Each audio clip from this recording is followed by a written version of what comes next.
Oi, eu sou a Flávia. Eu sou a Isabela. E você caiu no Angu de Grilo. Grilo, grilo.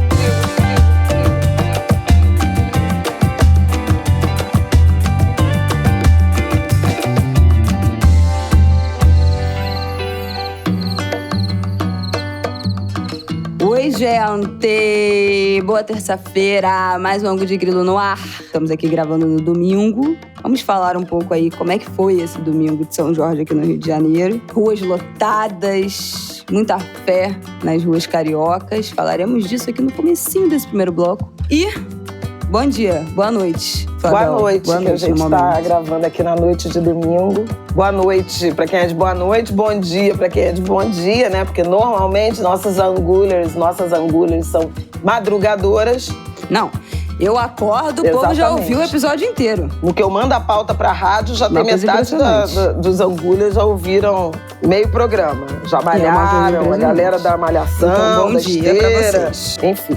Exatamente. Bom dia pra vocês. Vamos abrir esse episódio comentando um pouquinho como é que foi esse domingo de São Jorge aqui no Rio. Já vamos emendar com a grande treta do final da semana passada, né? Dessa última sexta-feira, que foi a história das imagens que foram divulgadas daquele 8 de janeiro e a participação, né? O ex-ministro ali, Gonçalves Dias, estava ali, aparece nas imagens. Será que conivente? Será que não? O que ele estava fazendo ali? Qual foi a grande questão dessas imagens? O que aconteceu? Vamos comentar isso agora, mas o fato é que o tensionamento escalou muito rápido na sexta-feira e já na sexta-feira ele foi o primeiro-ministro aí a cair. Primeiro-ministro do governo a cair. Ele caiu na quinta e na sexta já foi depor na Polícia Federal. E vai ter CPI. O resumo da ópera é que vai ter CPI. Então falaremos disso. Então no segundo bloco vamos falar da fala capacitista do Lula, né? Isso também foi pauta aí dos últimos dias, do final de semana, do final da semana passada. Teve retratação, mas apaga o que foi dito? Não apaga. A gente precisa falar sobre isso. E por último, vamos deixar aí uns pop-ups do que a gente precisa ficar de olho e acompanhar nessa semana. A gente está gravando domingo à noite. Vamos ver quais águas rolarão aí nessa segunda e o que acontecerá aí nessa próxima semana. Então vamos que vamos. Domingo de São Jorge, estamos aqui gravando. Eu, inclusive, estou vestido com as roupas e as armas de Jorge. Eu ainda estou... Quer dizer, na verdade, eu... Não, ela tá o final de semana inteiro trocando os looks. Ela tem uma coletânea. Ontem eu encontrei com ela. No sábado de manhã ela já estava com uma blusa de São Jorge. Hoje, no domingo de tarde, eu encontrei com ela, ela estava com um vestido de São Jorge. Agora ela já trocou de vestido, ela está com outro vestido de São Jorge. Quantas peças mais ela tem? Eu tenho 4 vestidos de São Jorge. Tem um santo poderoso que é algum. Não, eu tenho 5 vestidos de São Jorge e 3 blusas. Meu Deus do céu. E não são suficientes. Mas é que às vezes eu ganho coisa das pessoas. A pessoa sabe que eu gosto. E aí já me marca nos negócios, já me dá de presente. Então, gente, São Jorge já temos. Vamos passar para outro. Hoje eu usei um vestido que eu já ganhei há um tempo e fez imenso sucesso. Ele brinca com umas simetrias. Fez mesmo. Lá pois é. Eu mesma nunca tinha visto, adorei. Eu poupo. Bom, não, que tá bom, tá mas... bom demais. Foi lindo, gente. Eu tô assim... Olha, que domingo no Rio de Janeiro, viu? Gente do céu.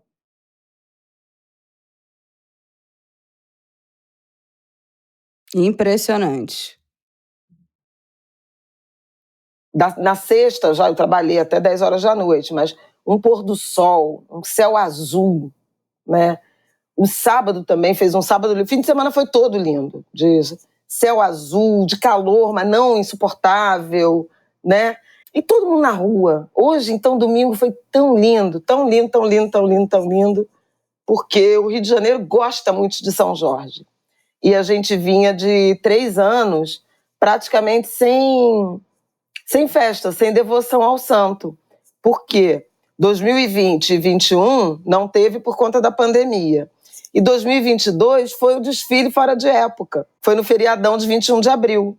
Então, na madrugada da alvorada, tinha desfile na Sapucaí, né? Que foi de sexta para sábado e de sábado para domingo. de sexta para sábado, sexta foi 22, tinha desfile na Sapucaí e de noite, 23, começava de novo. Então, a movimentação toda de São Jorge foi reduzida por conta das interdições. Então, esse ano foi efetivamente a volta dessa festa, que é de uma beleza, assim. Eu não sei se tem outra festa com essa carga de cruzo, né? Como o Simas gosta de dizer, não. Cruzo. Não né? tem. Outros falam sincretismo, de associação tão intensa no Rio de Janeiro. Porque mesmo São Sebastião, que é o padroeiro e tal, e que tem uma associação com Oxóssi, não é a mesma coisa. Você não vê exatamente os filhos de Oxóssi. Tem terreiro que faz festa, mas as festas no terreiro. Mas na proximidade da igreja, não tem. E Iemanjá, que também tem isso, mas assim, é lá na praia, né? Não é uma coisa de ir para as igrejas. E São Jorge, não. São Jorge é uma... Gente, só indo para ver, sabe? Eu fui esse ano, voltei Só quem viveu sabe. A igreja, né, para assistir a Alvorada. Sábado a gente foi em 2 festas, bebemos um pouco e tal, mas eu falei, eu vou acordar 3h30 da manhã. E aí o Aidan, ele tem medo de eu ir sozinha, aí ele acorda rezando para eu dormir direto, querendo me matar. Mas a gente saiu de casa 4 da manhã. E aí encontrou o Marquinhos de Oswaldo Cruz, grande amigo que sempre vai também na Alvorada. E foi lindo. Foi lindo porque eu assisti a missa, abracei todo mundo na paz de Cristo, entrei na igreja, tomei passe com um babá que me benzeu, que me jogou alfazema de Iemanjá. Incrível, o cara nunca me viu na vida. E ele falou, Ogum, não sei o que, Xangô, e que Iemanjá te dê, me deu uma folha. Nunca te viu na vida, ele te viu na Globo News. Depois eu encontrei Simas e Luiz Rufino, 2 queridos amigos. Aí veio uma fanfarra, uma folia, tocando as pastorinhas, e de repente, um preto, Ogã, pegou o atabaque do cara da fanfarra e começou a bater para Ogum. E teve gente virando no santo ao amanhecer, gente. Foi uma coisa incrível. Na porta da igreja, em cima dos trilhos do BRT. BRT não, do VLT. E aí, 7 horas da manhã, 7h15 da manhã, estávamos eu, Aidano, Marquinhos de Oswaldo Cruz e Maria, num boteco na esquina de, acho que Frei Caneca, com Praça da República, tomando cerveja e comendo pão na chapa, em honra de São Jorge e de Ogum. Foi lindo. Domingo. Depois fui para uma feijoada, óbvio, e depois a gente ainda foi no Samba da Volta encontrar Isabela, Rafael, Martinico e Jéssica. E assim, e tudo lindo, um monte de gente vestida de vermelho, a gente foi na direção, a feijoada foi ali na Mangueira. Demais. Pô, você passando ali da Quinta da Boa Vista até a Mangueira, a quantidade de gente de roupa vermelha, sabe? São Jorge tem muito devoto, São Jorge é uma coisa muito bonita, é muito bonita. Demais. Ah, e eu vi Jorge Benjó cantando para Ogum, para São Jorge, na missa, no final da missa da Alvorada, sobe ao palco. Eu não tinha ouvido, porque a gente estava meio que se abraçando, não sei o quê. Quando eu comecei a ouvir aquele canto, eu falei pro Aidan, essa voz é do Jorge Benjó. Aí ele falou, não, será? Eu falei, cara, essa voz é do Jorge Benjó. Depois os bastidores no Instagram de Regina Casé, que foi buscar. Eu falei, a gente não se encontrou. Ela foi buscar ele às 4h40 da manhã. Ela foi Regina Casé fazendo story no Copacabana Palace. Ele mora, se vocês não sabem, o Jorge Benjó mora no Copacabana Palace. E ela foi buscar ele, eles 4h40 da manhã, ele gritando, salve Jorge, no meio do Copacabana Palace. E ela indo buscar ele para eles irem para Alvorada. Com as crianças todas. É lindo, eles vão todo ano. E é incrível, a gente não se encontrou. Mas eles estavam muito lá na frente, na Muvuca. E eu fiquei mais para trás. A gente com uma galera da Estácio, que é o padroeiro São Jorge. A Beija-Flor fez uma queima de fogos linda. Vejam no Instagram da Beija-Flor, que tá lá. Queima de fogos com Alvorada, com o pistão, né? Os clarins, eu não sei como é que chama isso, mas o toque da Alvorada, né?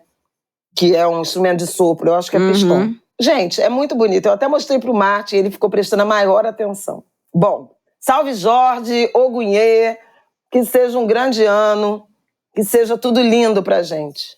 Bom, então, dito isto deste domingo de São Jorge, no Rio de Janeiro, vamos baixar o clima.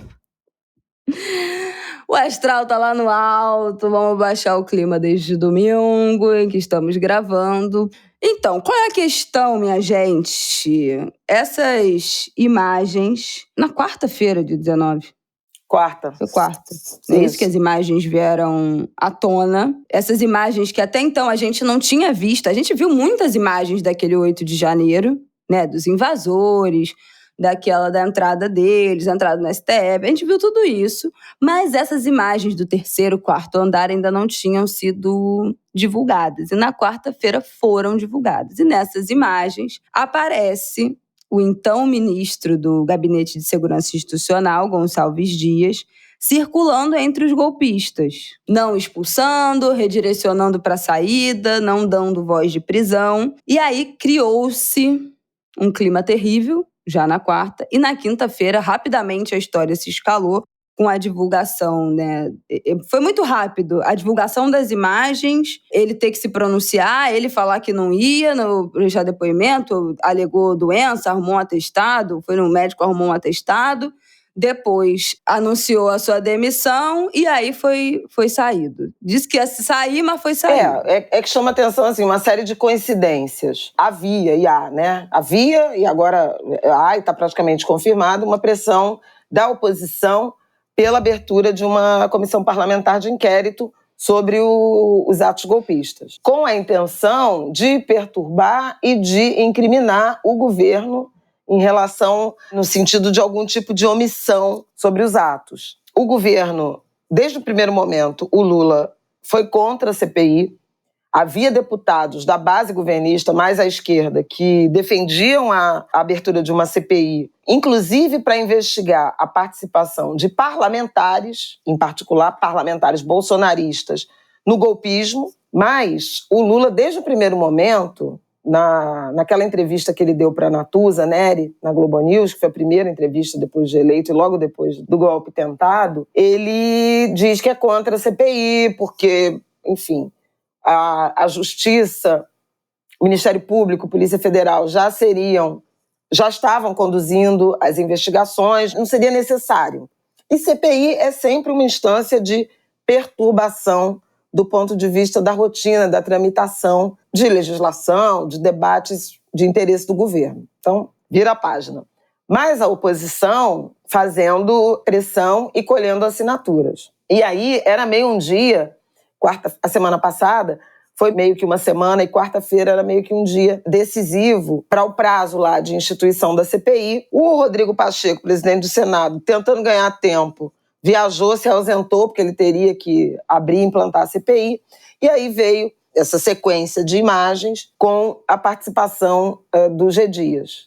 G. Dias é o apelido, né, do general Gonçalves Dias, ministro do Gabinete de Segurança Institucional. No mesmo dia, Lula convocou uma reunião com os ministros palacianos e, na manhã daquela quarta-feira, quando vazou o vídeo, o G. Dias tinha sido convidado para uma... Não é depoimento, mas é para uma sessão de esclarecimentos sobre o dia do golpe, Um papo. Porque ele foi convidado, repara, na Comissão de Segurança Pública da Câmara. Comissão que já tinha chamado tanto o Silvio Almeida, que fez intervenções muito importantes. Vamos botar na nossa sinopse os cortes, né, de várias respostas que o Silvio Almeida deu em relação a direitos humanos, segurança pública, direitos humanos dos golpistas que estão presos, né, do sistema carcerário e tal.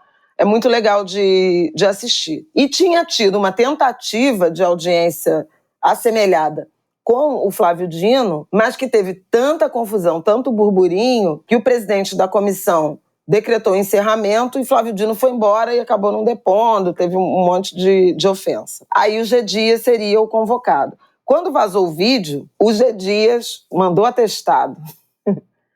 Disse que estava em condição... Pois é, meteu um atestado. O negócio era 1h da tarde, 12h30, ele entrou no médico. Tinha um médico e saiu com um atestado. Meteu atestado na linguagem aqui carioca. E aí, obviamente, a oposição já criou um burburinho. Lula convocou uma reunião ministerial e o G. Dias pediu demissão. Mas, obviamente, foi o primeiro-ministro demitido. Eu até brinquei, porque o Fernando Haddad, ministro da Fazenda, quer taxar os sites de aposta, né? Especialmente os internacionais. E qualquer bolsa de aposta diria que os primeiros ministros demitidos do Lula seriam ou a Daniela do Vaguinho, né, do turismo, porque tem aquela história da campanha que o miliciano apoiou e tal, ou o Juscelino Filho, que é o ministro das Comunicações, que é aquela história de viajou com dinheiro público em viagem oficial, mas para participar de eventos de cavalo em São Paulo. Enfim, e uma estrada que foi construída, que chega na fazenda dele, enfim. Nenhum dos dois, né? Caiu G. Dias, que era um ministro super próximo. Então, se ele tivesse numa bolsa de aposta, devia ser assim, pagando 1.200 por um, porque ninguém seria capaz de imaginar que G. Dias seria o primeiro ministro demitido do governo Lula. Piadas à parte, foi muito desconfortável, porque ele foi segurança, era muito próximo do Lula, trabalhou nos 2 governos do Lula, acho que no governo Dilma também. Tinha uma relação de muita proximidade, de muita confiança, em que pese já existia, a partir lá do 8 de janeiro, um certo desconforto geral no governo em relação a ele. Por quê? E Isabela, eu acho que vai lembrar disso. Quando tem o 8 de janeiro, já naquele domingo, de domingo para segunda, já havia uma certa perplexidade em relação ao fato de que tinha muita gente no Gabinete de Segurança Institucional da equipe do general Heleno, que era o GSI do Bolsonaro, que continuou no Planalto naqueles primeiros dias do governo Lula. O G. Dias não exonerou, manteve algumas pessoas, e aí havia uma desconfiança em relação à lealdade, né, de servidores ao governo Bolsonaro e a uma certa dificuldade de substituição. Ao longo de janeiro, é verdade que muitos foram exonerados, outros contratados, muitos militares, o que também causou e causa, né? Um certo mal-estar, porque a gente tem falado aqui, eu acho, no Angu, lá atrás, quando o Lula escolheu o Ricardo Capelli, né, para interventor na segurança pública do Distrito Federal, eu acho que eu mencionei aqui, né, o ponto da desmilitarização. Havia uma sugestão dos militares, acho que do ministro da Defesa, José Múcio, mas certamente do G. Dias, de o Lula declarar garantia da lei e da ordem, que era justamente o controle militar sobre o território. E o Lula seguiu a indicação do Flávio Dino e decretou intervenção federal na segurança pública e botou o Ricardo Capelli, que é o secretário executivo do Flávio Dino. Semanas atrás a gente falou disso, até o vídeo lá, a história do Flávio Dino contando do decreto por WhatsApp. Sim, falamos disso, do WhatsApp. E o Capelli, um civil. Então, assim, alguns sinais importantes em relação... Vou abrir um grande parêntese para tratar, antes da gente falar da CPI, desse rolo todo, para tratar da oportunidade da desmilitarização. Eu acho que desmilitarização é uma agenda super importante. Também no Angu de 100 dias, a gente tratou disso, né, da questão da defesa, que Lula ainda tá, né, ainda tem muito constrangimento. Acho que todo mundo lembra que era uma crítica que eu fiz, foi uma crítica que eu fiz nos 100 dias. Mas eu queria enumerar rapidamente os sinais de desmilitarização. O primeiro deles foi José Múcio, no lugar do general Paulo Sérgio no Ministério da Defesa. Lula inaugurou o Ministério da Defesa com civis. Não lembro se o Fernando Henrique... Vê se o Fernando Henrique teve ministro da Defesa Civil. Acho que não tinha essa pasta. Mas, certamente, Lula e Dilma só tiveram civis no Ministério da Defesa. Quando o Temer assume... Não, Fernando Henrique também teve, porque o Jungmann, eu acho que foi do Fernando Henrique. O Ministério da Defesa, quando é criado, é com nomes civis. Eu acho que Raul Jungmann foi do Fernando Henrique. Não, aqui tá falando que não, tá? Elcio Álvares... que não era ministro, foi ministro da Defesa durante o governo FHC. Não era militar. Professor, advogado, sociólogo e político. E Geraldo Magela da Cruz Quintão. Geraldo Quintão. Advogado brasileiro, foi ministro da Defesa e advogado-geral da União. Mas o Jungmann foi defesa também. Mas não tá no Wikipedia, não foi. Ele foi ministro do Desenvolvimento Agrário. Não, ele foi também. Ele foi do Temer. 16 e 18. Do Temer, não foi do Fernando Henrique, foi desenvolvimento agrário. Mas a gente vê que desde 99, né, quando é criado o Ministério da Defesa, só civis, Elcio Álvares, Geraldo Quintão, Zé Viegas, Zé Alencar, foi do Lula, Valdir Pires, Nelson Jobim, Celso Amorim, na Dilma já, Jacques Wagner, Aldo Rebelo, Raul Jungmann. Em 2018, o Temer ele próprio quebra essa tradição de nomes civis no Ministério da Defesa e nomeia o general da reserva, Joaquim Silvio Luna, que vem a ser depois diretor de Itaipu, binacional, e o presidente da Petrobras indicado pelo Bolsonaro. Ele inaugura essa ocupação de militares no Ministério da Defesa. E Bolsonaro segue adiante, com o Fernando de Azevedo Silva, o Braga Neto e o Paulo Sérgio Nogueira de Oliveira.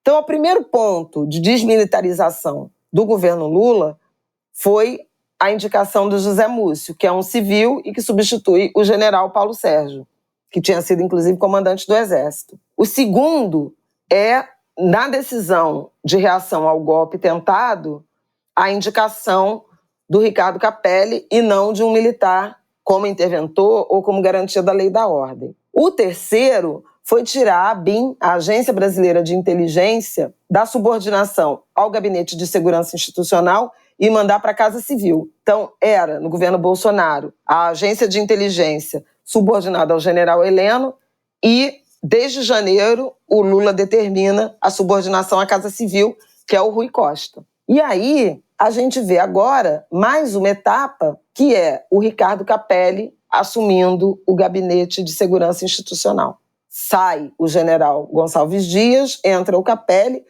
e nem está claro se o Gabinete de Segurança Institucional continuará existindo e, em continuando a existir, se ficará a cargo de um militar ou de um civil.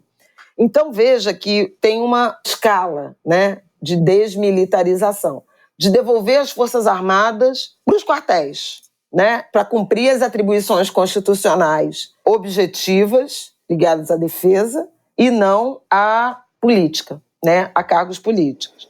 Então, fecho esse parêntese porque eu acho que a janela de oportunidade que se abriu com a saída do G. Dias, que era uma questão pessoalmente sensível para o presidente da República, ela começa a permitir, cria um horizonte, né, de desmilitarização, de civilização. Eu gosto de chamar de civilização, que tem esse sentido duplo, mas é de civilização, de tornar civil, né? Então, fecha esse parêntese e vamos ver como é que o Capelli orienta isso. Bom, a saída do Gonçalves Dias praticamente reforça, né, o empenho da oposição de criar uma CPI para tentar envolver, e eu usei essa imagem no Em Pauta e vou trazer aqui de novo, que é a ideia de o bolsonarismo na lama pelo golpismo tentar puxar a gente para a lama de onde ele não consegue sair. Não é sobre se eximir de culpa e descobrir a culpa de outro. É sobre compartilhar a culpa, porque não tem como você dissociar o bolsonarismo do golpe tentado, por várias razões que ao longo dos angus a gente tem tratado. Só que, talvez, de forma inesperada, tem mais uma coisa que eu quero falar de desmilitarização. A segurança pessoal do presidente era a cargo, no governo Bolsonaro, era a cargo do Gabinete de Segurança Institucional. Lula transfere para a Polícia Federal. Então, é mais um indício. O que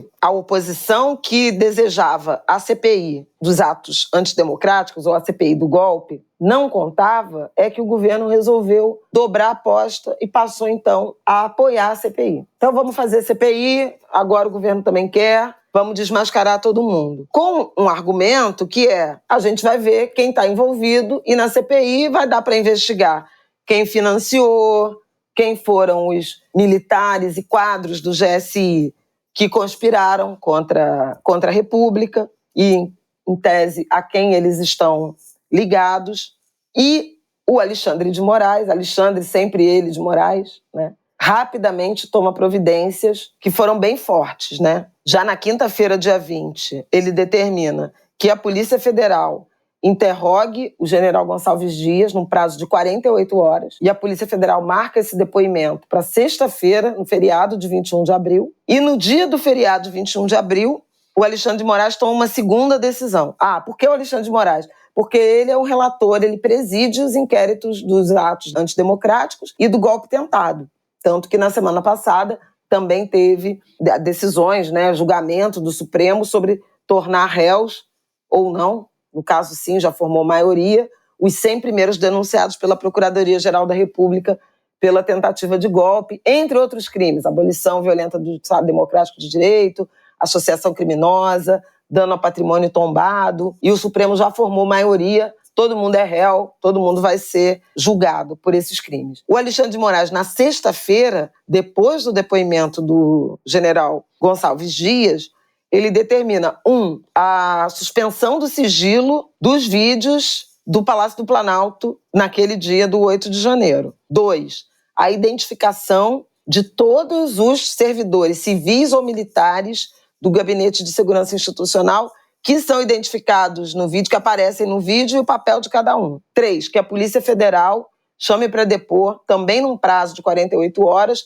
todos os servidores civis e militares do Gabinete de Segurança Institucional, do Palácio do Planalto, que aparecem no vídeo. O Alexandre também dobra a aposta. E aí tem muitos servidores que aparecem, tem um caso emblemático de um militar que aparece servindo água, para os golpistas, água mineral. Entrega uma garrafinha d'água.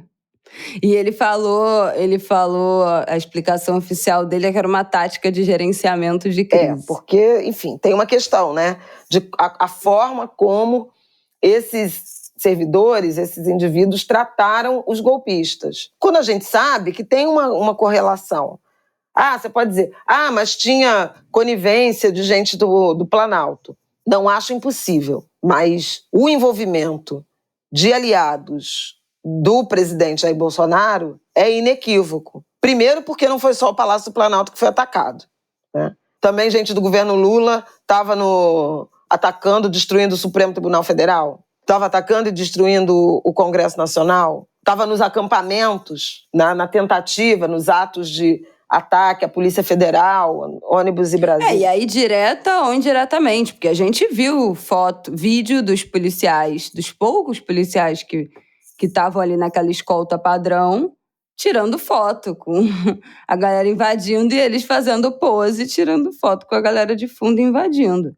Não que eles tivessem condições de conter aquela multidão de gente, mas não estavam ali chamando reforços, atentos, impedindo que outras pessoas se aproximassem. Não, estavam tirando selfie, esse vídeo emblemático mas do policial aí posando com a galera, quebrando tudo ao fundo. Vai se relacionar com a polícia do Distrito Federal, governado por Ibanez Rocha, que nomeou... Que foi a treta da intervenção federal. Que nomeou Anderson Torres, ministro da Justiça de Bolsonaro, como secretário de Segurança. Tão logo ele saiu do governo Bolsonaro e tão logo Lula assumiu. E o Anderson Torres, que está envolvido até o caroço com o golpismo de Bolsonaro. Ele está envolvido com aquelas operações de Polícia Rodoviária Federal para interceptar o ônibus de eleitores do Lula no Nordeste. Já saiu um relatório bastante robusto em relação a isso, ao número de operações no Nordeste, ao dinheiro gasto, à dotação orçamentária da Polícia Rodoviária Federal para essas operações nas eleições, com ênfase, com foco no Nordeste, que é onde tinha uma concentração do eleitorado de Lula. Então, assim, várias questões. A minuta do golpe, golpista de intervenção no Tribunal Superior Eleitoral, que foi encontrada na casa do Anderson Torres. Então, enfim, o governo passou a querer a CPI e essa semana, já indicando aí com estrelinhas o que vai acontecer, como vai ser essa queda de força na direção de a leitura da implantação da CPI e a composição da CPI. Porque a oposição queria criar uma comissão para desgastar o governo e o governo resolveu responder querendo montar. No Senado tem maioria, na Câmara, se o Arthur Lira estiver do lado, também terá. E aí uma tropa de choque para expor todas as conexões que vierem a existir. né? Eu espero que sem poupar ninguém. Pode até ser bom para a democracia brasileira se a gente tiver conhecimento de todo mundo que, em alguma medida, e o Alexandre de Moraes, na decisão de sexta-feira, dia 21, ele diz isso. Essa investigação não se esgota na identificação e denúncia e punição dos atores, né, de quem efetivamente atuou na destruição, na depredação das sedes dos poderes. Ela também diz respeito a servidores civis ou militares que possam ter participado, né, desse episódio por atos, por omissão em relação ou por descumprimento das funções, das suas atribuições funcionais. Então, ele já avisou que está na pista, né, como costuma ser o Alexandre de Moraes. E aí eu queria lembrar que a CPI ela tem algumas atribuições que sempre podem causar danos políticos para qualquer das partes, mas não me parece que os aliados de Bolsonaro terão vida fácil. Por quê? Porque a CPI tem o poder de convocar testemunha e testemunha convocada tem que falar a verdade. Convocar suspeito, tem direito ao silêncio. Convocar servidores para apoiar a pesquisa, informação, viajar por outros estados. E quebrar sigilo bancário, fiscal e de dados, ou, portanto, telefônico. Dá para imaginar que um Anderson Torres pode ser convocado e ter seu sigilo quebrado. Dá para imaginar que o próprio presidente da República, Jair Bolsonaro, também pode, ex-presidente, né, agora sem foro, pode ser convocado e ter seu sigilo. E aí, assim, se essas pessoas que foram autores dos atos de vandalismo no Planalto, se comunicaram com autoridades do governo, se houve comunicação com o presidente, o ex-presidente, com ministros, né, tudo isso pode vir à tona. Então, é um momento sensível, que pode revelar muita coisa e, à luz do desenrolar dos acontecimentos que a gente acompanha desde 2020, 2021, e ao longo de todo o governo Bolsonaro, porque foi um período de intenso ataque, né, às instituições, às autoridades da democracia, às instituições democráticas, às autoridades eleitorais, ao sistema eleitoral.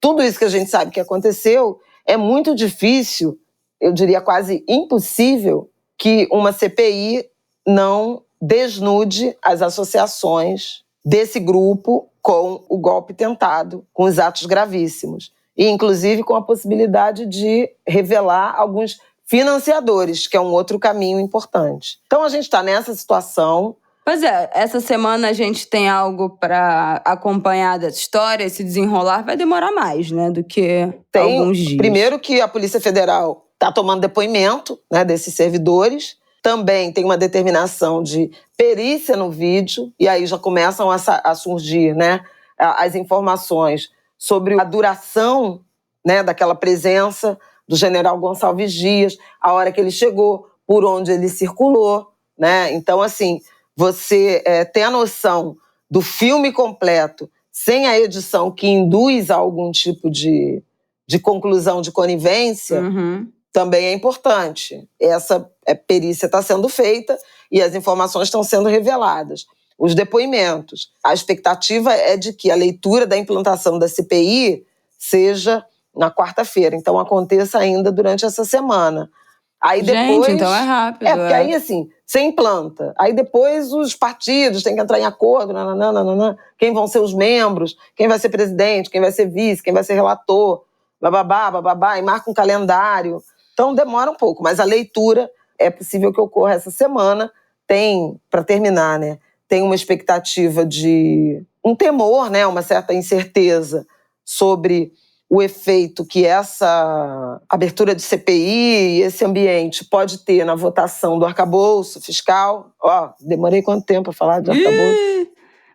Essa vez quase demorou. Uma hora, hein? O bingo da Flávia demorou. Então, assim, se vai atrasar, se vai tensionar, e é importante para o governo aprovar o arcabouço, né, na direção do que vocês já sabem sobre expectativa de queda de juros, né, do enfrentamento à inflação e tudo mais, e a própria agenda da reforma tributária. Mas me parece que CPI vai ser inevitável, a menos que a oposição se acovarde, né, e tire assinaturas. Porque agora o governo está indo com força total na direção de vamos mostrar tudo que se tem, né? Lula viajou para Lisboa mais uma agenda, né, de relações internacionais, Portugal e Espanha, expectativa de que ele não cometa nenhum tipo de declaração inoportuna no que diz respeito à guerra e de que a agenda seja mais na direção de intercâmbio, de acordos comerciais, em particular o acordo Mercosul-União Europeia. Mas, até o fim da semana, o presidente vai estar de volta e é essa a agenda. Um ambiente político tensionado, né, por essa questão ainda. Eu acho que pode ser bom para a democracia brasileira essa exposição, inclusive o envolvimento mais objetivo de militares, mas não deixa de ser uma tristeza, né? Você vê tantos militares possivelmente traindo, né, desobedecendo, desviando das suas atribuições constitucionais para atentar contra a democracia brasileira. De novo, depois de tudo que a gente viveu na ditadura, né, de 64 a 85. Bom, então vamos para o nosso próximo bloco, para a gente bater um papo rápido sobre a fala capacitista do Lula, que eu acho que é importante a gente demarcar isso aqui. Bom, na semana passada, numa reunião que o tema era a violência nas escolas, violência às ou contra escolas, né? Violência contra as escolas, como aprendemos aqui no Ângulo de Grilo, o Lula fez uma fala tenebrosa, citando um dado da OMS, de que 15% das pessoas da população mundial teria algum tipo de deficiência intelectual. E se você pensar no Brasil, são 30 milhões de pessoas, e aí ele falou, abre aspas, com um problema no parafuso. E que isso teria um potencial de violência grande. Então tem que ver isso aí, algum surto. Ele faz um comentário desse. Obviamente absurdo de todos os pontos de vista. Absurdo porque é claramente capacitismo, né? Capacitismo, para quem não sabe, é o preconceito a pessoas com deficiência. Então, é um exemplo claro de... Primeiro que não se fala disso, né? De parafuso a menos, problema no parafuso. Segundo, atrelar pessoas com algum tipo de deficiência intelectual, algum tipo de questão psíquica à violência, né? Uma pessoa possivelmente surtada que cometeria atos de violência. Essa associação é muito perigosa, marginaliza, né, pessoas com deficiência. E é absurdo também no contexto da discussão sobre a violência às escolas, em que a gente já tratou aqui no Ângulo de Grilo, é por isso que eu falei que vamos falar rápido sobre isso, porque, enfim, não tem mais o que desenrolar, a gente já tratou disso aqui, né? Que a gente tem que sair do âmbito do simples, do reducionismo, quando o assunto são essas violências. A gente tem que sair desse senso comum de que, é maluco, né? Essas coisas, é maluco, é doido, é uma pessoa violenta, é bullying, é videogame. Também foi outra relação que o Lula escorregou outro dia nessa história de videogame em relação à violência. Mas não dá pra gente ficar nesse senso comum. E eu queria até que você citasse, mãe, aqueles números da semana passada, de todas as pessoas que foram presas, ataques identificados, daquela síntese aí dos dados. Você até me mandou no WhatsApp isso. Mas também nos últimos dias, nessa última semana, uma TikToker com 4 milhões de seguidores foi presa porque foi identificada que ela estava mandando mensagem de incentivo a massacres e viralizando fake news relacionados a massacre. Ela foi identificada como alguém que estava propagando esses conteúdos.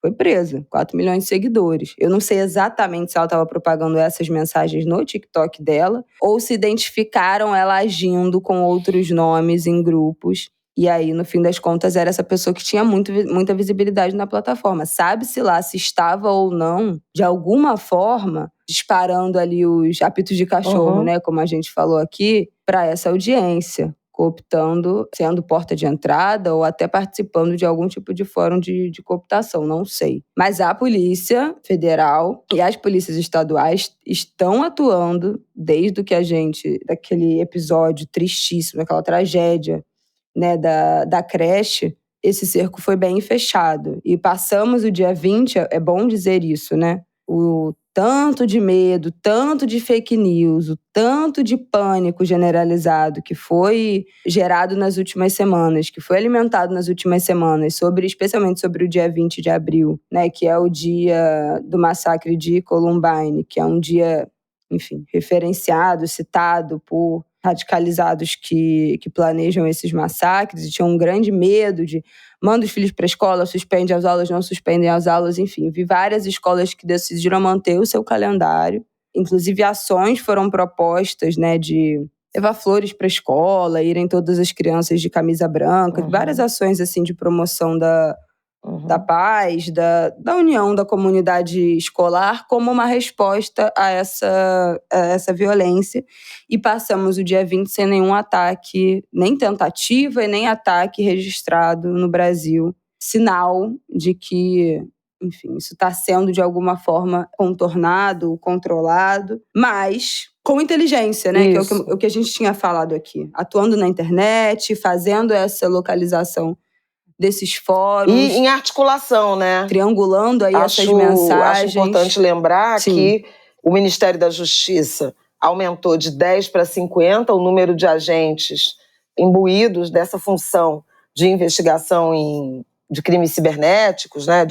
Em redes, em plataformas digitais, mas começou a trabalhar em articulação com delegacias de enfrentamento a crimes cibernéticos em todas as unidades da federação. O Flávio Dino enumerou, né, naquele momento, o número de operações e é, ao mesmo tempo, assustador, mas um indicativo de que o caminho é efetivamente esse, né?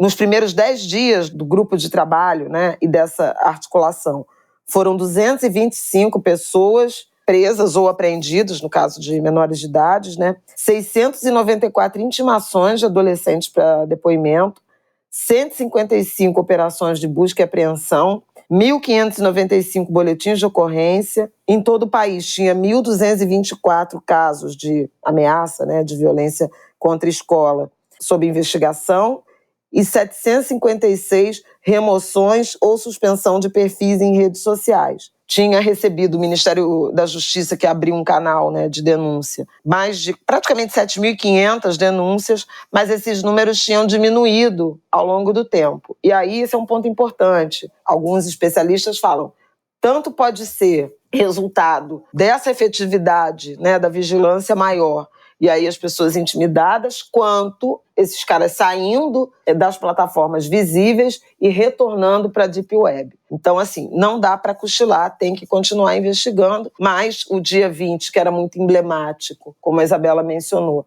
transcorreu bem e acho que isso resgatou um tanto da confiança em relação à capacidade de as autoridades atuarem nessa ponta das ameaças. Agora, o sistema educacional, ele continua, e eu diria da saúde também, continua com a missão, com o mandato de atuar estruturalmente. E aí é um trabalho de médio e longo prazo na direção de uma cultura de paz, de convivência, de tolerância, de identificar quem eventualmente tem algum tipo de transtorno, como a gente mencionou em ângulos anteriores, em relação àquele episódio de São Paulo, que deu na morte da professora Elizabeth, o papel da família, né, que foi uma coisa importante que o presidente Lula falou nessa coletiva, em que ele foi capacitista, e aí não tem passada de pano aqui, né, no Angu, vocês já sabem disso. Mas ele falou uma coisa importante, as famílias também têm um papel. E aí, quando a gente pensa um país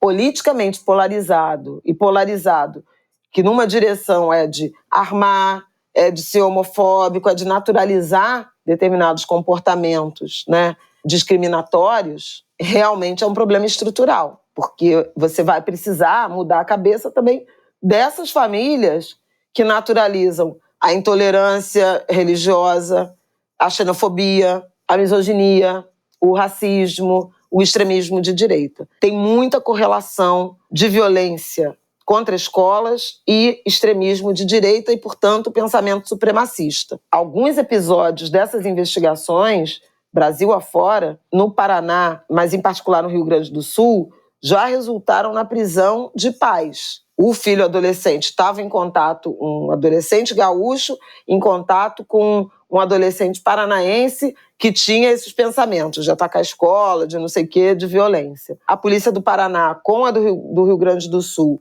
bolaram, né, se comunicaram, e a polícia gaúcha chegou com um mandato, e aí é importante a gente pensar, né, no devido processo legal, e a casa era cheia de propaganda nazista, entendeu? Os pais eram nazifascistas, neonazistas. Então, né, é preciso o país se olhar no espelho e efetivamente enfrentar essa chaga. Porque a gente também fica tem um lado que é esse lado de os adolescentes se escondem dos pais, né? A gente também fica muito nessa, até uma inocência, né, desse discurso de que os pais são enganados, né? Os pais não sabem o que está se passando na Deep Web do computador do seu filho adolescente, mas assim, nesse caso, eu tenho certeza que em muitos outros, os pais são completamente atuantes também desse discurso nazista, né? Extremista, radical, ainda que não nazista direto, né? Porque nesse caso eram bandeiras imensas de suástica que foram aprendidas, uma coisa bizonha. Outro dia desbarataram um clube de tiro, né? A matéria da semana passada do Fantástico, do clube de tiro, de criança, atirando. Gente, o que é isso? Então, assim, também há que ser chamada a responsabilidade. O que eu queria falar sobre a declaração do Lula, que foi realmente muito infeliz, é que ele foi criticado, inclusive por ativistas simpatizantes, e eu queria chamar a atenção para o papel do Ivan Barón, que subiu a rampa, né, lá no dia 1º de janeiro, estava no grupo, né, de brasileiros que subiram a rampa com o Lula na posse, e ele denunciou o capacitismo do presidente e fez uma série de histórias dizendo que entrou em contato com a primeira-dama, com a Janja, dizendo que, olha, efetivamente não dá. Admitir isso, esse discurso foi capacitista, foi equivocado, assim como ele também atribuiu comportamento violento a jogos, e nem todo adolescente, jovem, adulto que joga sai matando por aí. Então, assim, há que se ter essa dimensão, né? A dimensão da cooptação, a dimensão da organização criminosa. Flávio Dino foi muito preciso em falar isso. Olha, não são episódios isolados. Há uma organização, né? A organização criminosa, e é isso que a gente chama de extremismo de direita, para recrutar, incitar, orientar jovens de vários perfis, de vários motivos, para esse extremismo, para essa violência como uso político. É engraçado porque a gente nega um pouco no caso da extrema-direita, mas ninguém nunca se furtou a falar disso quando do episódio das Torres Gêmeas, do Osama Bin Laden, né, da radicalização daquele grupo. Por quê? Porque estigmatizava os muçulmanos, né? Então, eu acho importante a gente refletir sobre isso. O presidente da Associação Brasileira de Psiquiatria, o Antônio Geraldo da Silva, que eu conheço muito, né? Já teve, inclusive, num aquilombamento nosso, numa roda de conversa importante que Isabela e eu organizamos lá no Alemão, sobre suicídio e sobre essa relação, né, com transtornos mentais. Ele escreveu uma carta aberta ao Lula, chamando a atenção para o discurso capacitista do presidente, dizendo que 95% das pessoas que têm transtornos mentais não tem nenhuma correlação com violência, e muita da violência que eles venham a cometer normalmente é contra eles próprios, então em tentativa de suicídio, é importante também chamar atenção para isso, e convidando o presidente a fazer parte de uma campanha, da campanha contra a psicofobia. O Antônio Geraldo cunhou esse termo anos atrás. Abril, olha só que coisa, abril é o mês de referência de combate à psicofobia.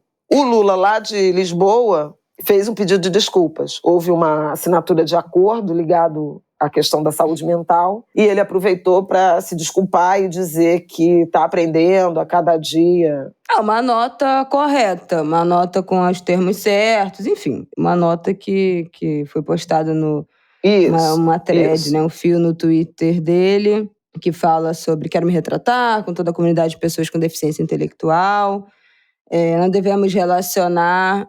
E a nota é muito correta, porque ele não faz a quem se sentiu ofendido, ele diz a quem eu ofendi, né? Ele fala... com pessoas com questões relacionadas à saúde mental e com todos que foram atingidos de alguma maneira por minha fala. Não devemos relacionar qualquer tipo de violência a pessoas com deficiência ou pessoas que tenham questões de saúde mental.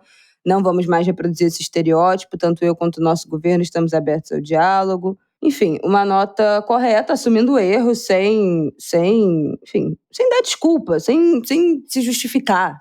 Foi errado e acabou. Falou um absurdo, tem que pedir desculpa e se comprometer a não fazer de novo. A estudar e não fazer de novo.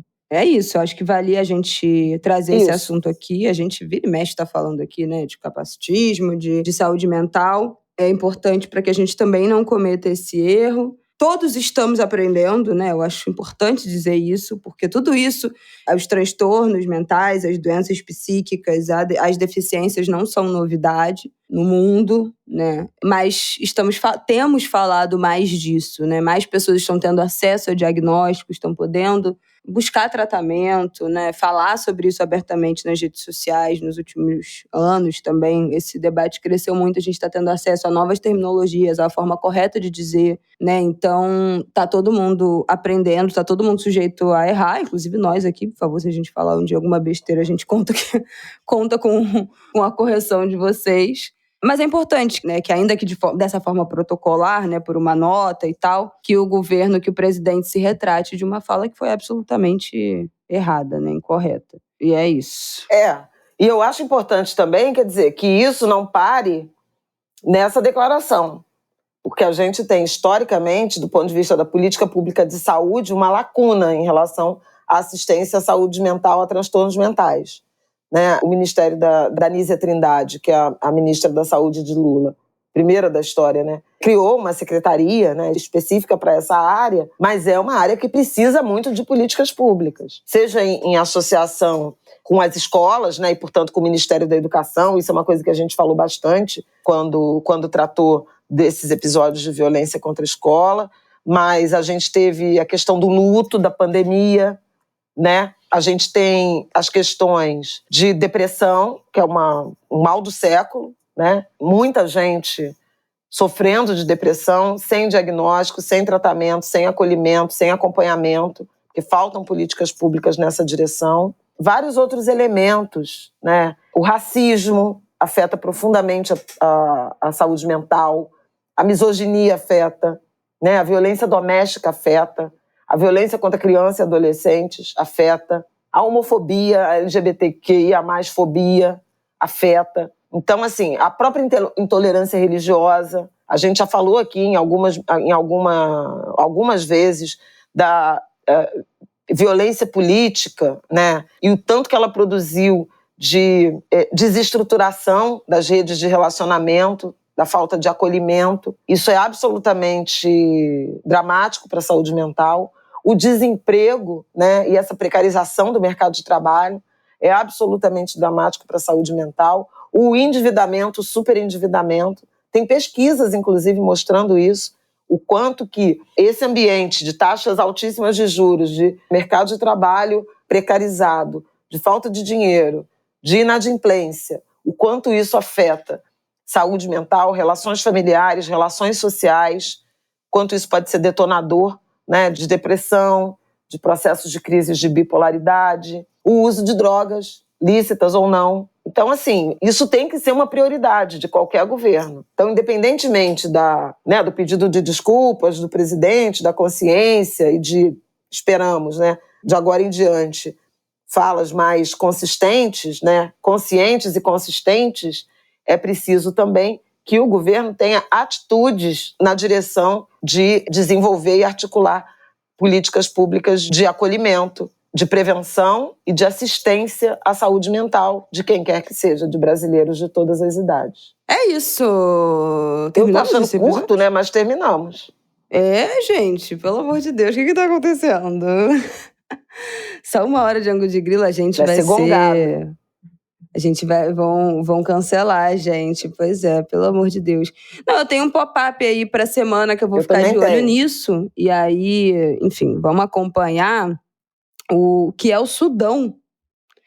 400 mortos em um conflito no Sudão, que... Inclusive, gente, eu tava lendo aqui. Funcionários das Nações da FAO, é o né? inacreditável. É o golpe do golpe. Funcionários das Nações Unidas, da FAO, também É o golpe mortos. do golpe. Ajuda humanitária. Pois é, foi negociado um cessar-fogo de 72 horas para criarem corredores humanitários para conseguir evacuarem algumas áreas e algumas pessoas. Mas a questão é literalmente um golpe do golpe. Em 2019, o líder autoritário do Sudão sofreu um golpe. E aí entrou um presidente interino, que a promessa era que essa transição de poder para um governo legítimo, né, ocorresse em outubro de 2021. E aí chegou em outubro de 2021 ele deu um golpe. Ele não fez a transição de governo. O líder das forças paramilitares de uma milícia do Sudão, que tem mais de 100 mil pessoas, soldados, ele entrou no governo desse cara, desse golpista, né, que não saiu do poder, virou meio que o braço direito do cara, mas agora o cara resolveu dar um golpe nele. Vocês estão conseguindo acompanhar? Que é o golpe no golpista que já deu o golpe. Então agora são as forças do governo golpista em guerra, né, em conflito com essas forças militares, essas forças paramilitares, milicianas, que estão tentando dar o golpe no golpista. O golpe no golpista é ótimo. Eu acabei de indicar um podcast, viu? É uma catástrofe. Mais de 400 mortos nesse momento. Quero ficar de olho aqui no que vai ser falado.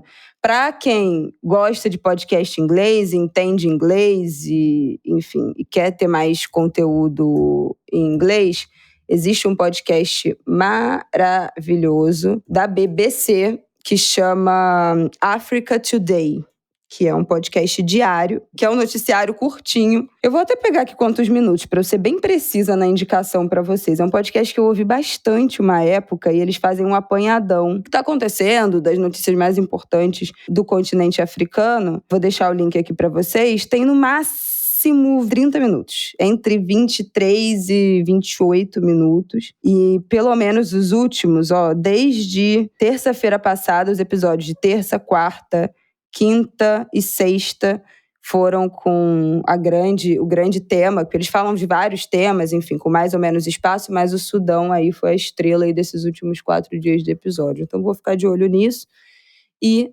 voltamos com esse assunto, se for o caso.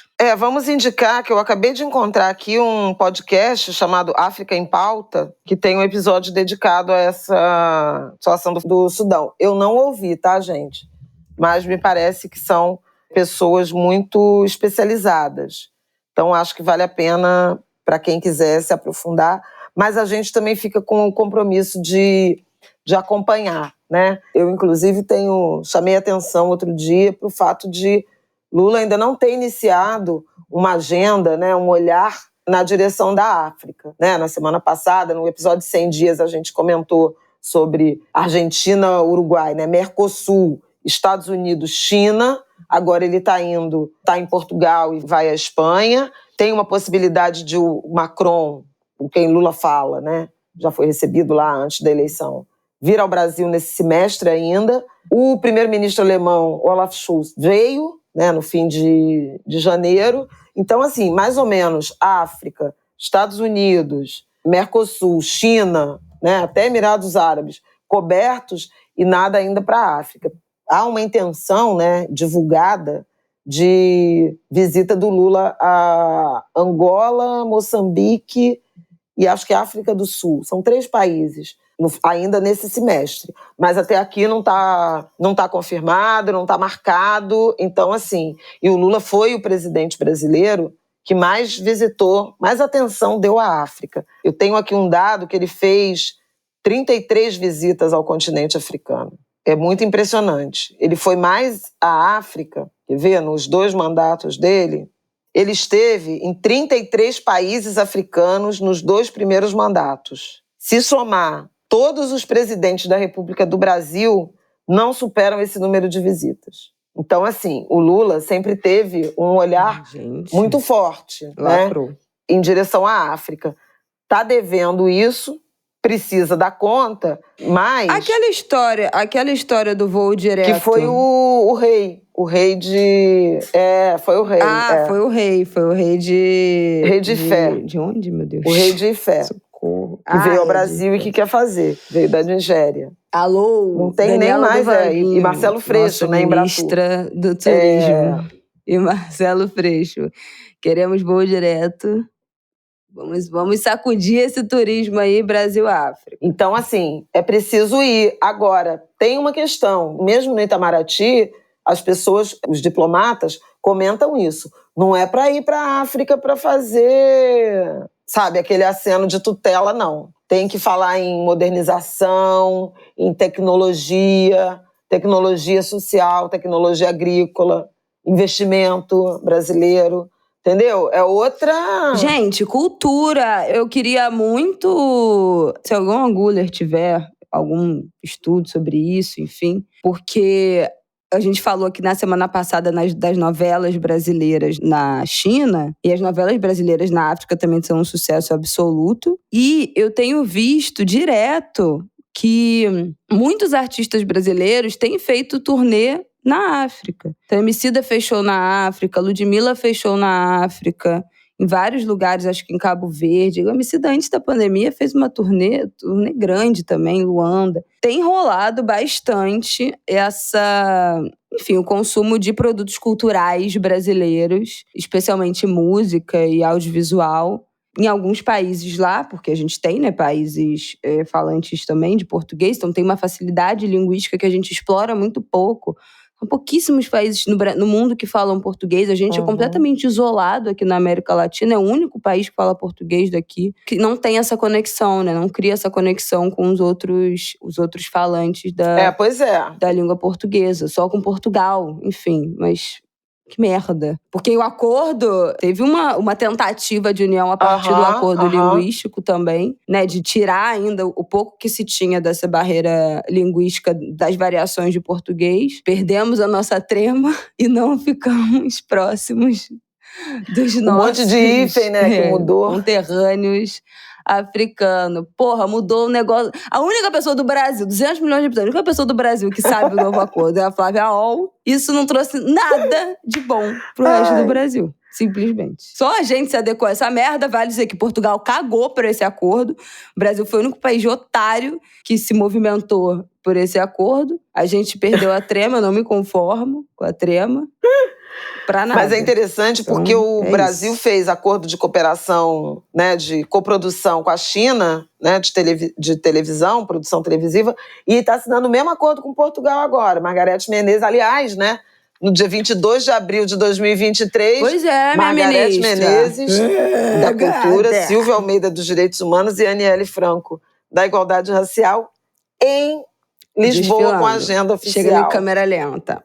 Foi tão simbólico, 523 anos depois. Mas eu queria isso, porque, gente, a gente falou aqui de Nollywood na semana passada, uma das maiores indústrias cinematográficas do mundo na Nigéria. Tantos países que falam português, não tem nem a barreira da tradução, da língua, nada. Então, assim, vamos lá. Vamos lá. Lula então 3. É isso. Então, o que a gente presta atenção nessa semana? CPI, implantação da CPI, tramitação do arcabouço fiscal, já tem relator, né, o deputado Cláudio Cajado, da Bahia, do PP da Bahia. Eu não aguento a política brasileira, não vou comentar isso. Que é Arthur Lira e a Bahia, foi da base do governo Rui Costa, voltou para a base do governo Jerônimo, enfim. A gente não falou dos 500 milhões de dólares do Zé Biden, né? Joe Biden anunciou 500 milhões. Explodiu. Ainda tem que ter aprovação do Congresso. Implodiu a relação com os Estados Unidos. A fala do meu acabou, virou persona não grata. Meu Deus, os Estados Unidos vai boicotar o Brasil. Sanções ao Brasil. Pois o dinheiro ainda depende de aprovação do Congresso, mas foi uma sinalização política importante, né, dos Estados Unidos. E eu chamaria atenção, nesse acordo, o fundo de 50 milhões que o BTG Pactual vai iniciar para captar 1 bilhão para financiar projetos de reflorestamento. A intenção é reflorestar áreas degradadas, 300 mil hectares de áreas degradadas no Brasil, no Chile e no Uruguai. É muito interessante. Eu tenho pesquisado muito por razões pessoais, tenho pesquisado muito essa questão de recuperação de áreas degradadas, principalmente da pecuária, e é fascinante, porque tem um eixo, né, da preservação do meio ambiente, que é manter a floresta de pé, e outro que é você subir florestas, né? O Sebastião Salgado tem um projeto lindo, né, o Instituto Terra, que é maravilhoso de você acompanhar, inclusive tem uma linha do tempo em que você vai vendo, né, o tanto que a floresta vai subindo. Miriam Leitão e Sérgio Abrantes, esse fim de semana, compartilharam também a experiência deles da reserva particular de preservação lá em Minas. Então, muito interessante. E é um eixo importante. Um famoso que também faz isso, muito, que tem feito, né, no novo empreendimento, Nova Bruno, Casa, isso, Bruno Bruno Galhaço, Giovana. né, que tem a meta de plantar 100 mil árvores. Rancho, enfim, né? Ele chama de rancho. Não é terreno, né? Na fazenda, enfim. Que né? Ele chama de rancho, mas no espaço, no terreno, na terra que eles compraram no Rio, aqui em Membeca, no Vale do Paraíba. E agora a pousada dele lá em Noronha ganhou um selo especial de sustentabilidade, não sei o quê, de carbono zero, de neutralização da emissão de carbono, de redução de emissão de carbono. Também teve uma conquista dessa pousada, acho que é Maria Flor, em Noronha. Então, assim, super bonito, né, a ideia. Enfim, então, teve essa notícia. CPI, né, implantação da CPI, arcabouço fiscal, e a gente está entrando aí na semana 1º de maio, né, em que tem uma promessa de o governo anunciar algumas medidas, mudança na tabela do imposto de renda, a nova regra do salário mínimo, né, e mais um aumentinho do salário mínimo. Gente, tem que fazer. E, eventualmente, e é muito esperado, a questão do desenrola, que é a renegociação de dívidas, né, para o superendividamento. Eu até, por acaso, comentei aqui bastante sobre superendividamento e os efeitos na saúde mental, nas relações.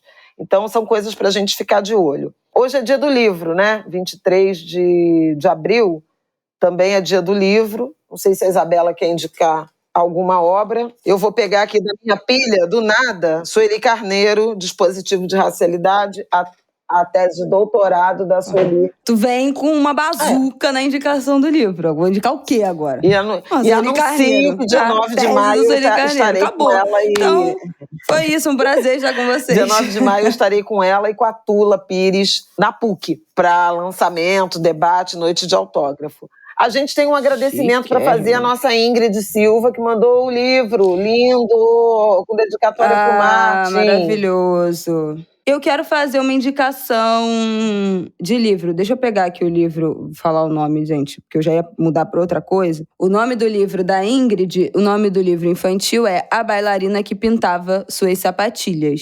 Se vocês não conhecem a história da Ingrid Silva, uma bailarina brasileira, que já mora há algum tempo nos Estados Unidos, em Nova York. Ela ficou famosa contando essa história de que ela comprava as sapatilhas rosa claro e tinha que pintar à mão com maquiagem, com base, né, de maquiagem, as sapatilhas para ficar da cor dela, porque não vendia, não existia sapatilha. Ela é uma mulher negra retinta, não existia sapatilha da cor dela. E ela ficou, enfim, ela ganhou, enfim, viralizou há uns anos atrás contando isso. Estou mostrando aqui o livro. Enfim, famosa. Ilustrações do Monge Lua, e é a coisa mais linda. E ela mandou com dedicatória pro Martin. É lindo. E eu queria indicar um livro que minha mãe recebeu e eu fiquei curiosíssima, assim. Dei uma lida uma passada por ele no sumário, peguei, dei uma folheada e fiquei super interessada. É o livro Necropolítica e as Crianças Negras, Ensaios na Pandemia. É um livro de artigos, enfim, de ensaios, né? E organizado por Ellen de Lima Souza, Clériston Isidro dos Anjos e Núbia Cristina Sus Lira Correia. A capa do livro é linda, é do Breno Loeser, eu não sei exatamente como fala o seu sobrenome, Breno, apesar de ter trocentas artes suas na nossa vida. Mas é um artista, um designer, um ilustrador que eu amo. A capa do livro é linda, eu recomendo, inclusive, eu vou deixar aqui o link do site do Breno, ele tem prints incríveis à venda dos orixás, ele tem um traço, assim, uma coisa linda.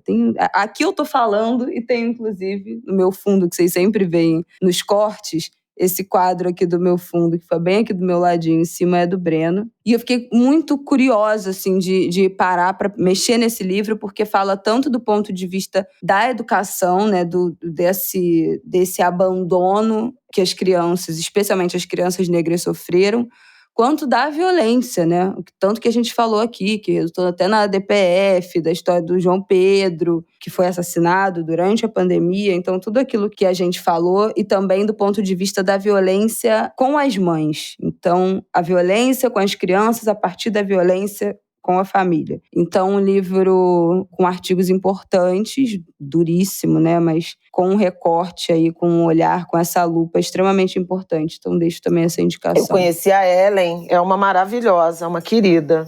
Nesta semana. Então é isso. Gente, eu comecei a ver, eu já falei, né? Treta. É muito divertido. Falou lá no Para Apoiadores. Estamos comentando no Apoiadores. Se você não está no nosso grupo de apoiadores, apoia.se/Angu-de-Grilo. O link estará aqui embaixo no descritivo desse episódio. Esperamos vocês lá no nosso grupo, que estamos, Flavial, contando as séries que tá vendo. Falamos de Alvorada. Enfim, um kikiki naquele grupo. Eu quero começar a ver Treta. Treta é uma série da Netflix. Rafael, meu digníssimo esposo, assistiu, já terminou, tá fazendo a maior propaganda. Aí agora, essa última semana, todo mundo começou a ver, todo mundo foi comentar. Ele, porque eu tô falando pra você, você não assiste. Aí agora que tá todo mundo comentando, você vai assistir. Sim. Então agora eu vou assistir e comentarei lá só pra no gente nosso se despedir, alguém perguntou sobre a campanha, né? Que você e Martin fizeram. Como ele se comportou. Ai, gente, se vocês não viram, eu e Martin estamos estrelando a campanha da Hering de Dia das Mães. Tem outras mães, né? Nós não somos a dupla principal. As principais famílias dessa campanha é a Regina Casé, com a Benedita Roque, e a Carolina Dickmann com o filho dela, que eu não sei o nome agora, me passou. E também temos eu, Renata Vanzetto e Dani Mello com nossos bebês. Martinico participou. Então, se você for numa Hering aí na sua cidade, provavelmente você verá a nossa carinha aparecer. Quer dizer, a minha carinha aparecendo, porque o Martin não aparece de frente. Essa foi uma decisão, um pedido meu, uma exigência, assim, porque eu não queria que ele aparecesse de frente, o rosto mesmo dele. Então, ele aparece ali discretamente, meio de lado, a maior parte do tempo de costas. Mas, gente, o que eu posso falar? Que essa criança vai ser artista, né? Porque ele amou. Ele amou. Eu fiquei morrendo de medo se ele vai ficar tímido, se ele vai ficar travado, se ele vai ficar com medo das câmeras, da luz, das pessoas. Ele olhava pra câmera e ria. Ele foi super dirigido, o diretor. Mas não abraça a mamãe, ele abraçava. Teve uma hora que ele, e agora, pra fazer o quê? Assim, então assim. Criança completamente dirigida no set de gravação. Fez tudo, adorou, se divertiu, tinha um ursão gigante, ele brincou, enfim. Artista! Foi um dia, assim, surreal ver a desenvoltura dele na frente de 1 trilhão de câmera de luzes, numa situação que ele nunca tinha passado perto de estar. E mesmo assim, foi super bem. Então, não cansa de nos surpreender. É isso. Este é Martinico. Gente, agora acabou, né? Agora acabou. Salve Jorge, gente. Um beijo, salve Jorge. Angulers. Boa semana pra vocês. Na nossa cidade. É tão bonito quando a gente encontra o Rio de Janeiro, como o Rio de Janeiro que a gente sonha. Foi assim, nossa, um domingo muito bonito. Saúde para todo mundo, que São Jorge nos dê força, que Ogum nos abra os caminhos, nos pavimente os caminhos, que a gente seja capaz de ter força para seguir em frente e construir aí a vida que a gente quer. Eu tô assim, muito energizada, sabe? Foi muito bonito, assim, pedi tanto por tantos, e ouvindo o próprio padre, o celebrante, falando disso, de como é bom a gente poder estar na rua, né, ao lado dos outros e sem medo. Essa utopia, né, ela se materializa na festa de São Jorge. Eu estou assim, muito emocionada com tudo que foi esse domingo, em todos os cantos. Foi muito bonito. E você não precisa ser católico, não precisa nada disso. Foi tão interessante porque não teve comunhão, né, assim, de hóstia. E aí ele falou, não vai ter, não, por várias razões, inclusive porque nem todo mundo aqui é católico, está preparado para para isso, professa essa fé. Então quem se sente representado, quem tem essa religiosidade, consigo mesmo faça sua autocomunhão, reflitam sobre isso e tal. Mas uma festa absolutamente democrática. E ali do lado, uma mulher virando no Ogum. Uma maravilha. Ai, Rio de Janeiro, a macumba em seu esplendor. Macumba carioca em seu esplendor. É isso, minha gente. Um beijo, boa semana pra vocês. Até terça-feira que vem. Beijo, boa semana, bom 1º de maio. Espero que ninguém trabalhe. Feriado. O ano dos 9 trabalhar. Mas a gente vai gravar o ano de grilo, não porque tem, aqui não tem CLT, não tem negócio de dia do trabalho. Porra! Tem hora Olha, extra. eu vou te contar, viu? Eu vou te dizer. Vai lá, apoia-se, paga lá a nossa CLT, viu? Obrigada, apoiadores. Muito obrigada. Beijo, pessoal. Um beijo.